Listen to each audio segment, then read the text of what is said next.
সকাল ৭টার দিকে যখন আমার হাজব্যান্ড গাড়িতে চলে যায়, ও যাওয়ার আগেই কিন্তু বাতাস শুরু হয়।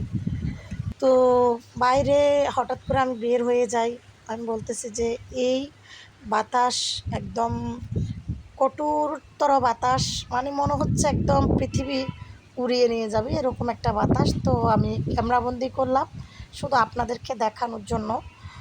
তো আমার কিন্তু যখন এই ভিডিওটা করা হচ্ছে তখন আমি নিজেই ভয় পাচ্ছি যে আমার হাত থেকে মোবাইলটা উড়ে যায় কিনা বা আমি কিছুর সাথে বাড়ি খাই কিনা, এরকম একটা বাতাস। অথচ মোবাইলে সেটা বোঝা যাচ্ছে না তেমন একটা যে বাতাস বেশি হচ্ছে। তো ভিডিওটা আমি দিতে দিতে হয়তো একটু লেট হয়ে যেতে পারে, যেহেতু কারেন্ট নেই। কয়টা বাজে কারেন্ট আসে জানি না। যতক্ষণে কারেন্ট আসবে ততক্ষণে কিন্তু ভিডিওটা ফেসবুকে পোস্ট করা হবে। আকাশ কি অবস্থা দেখেন, এত মেঘ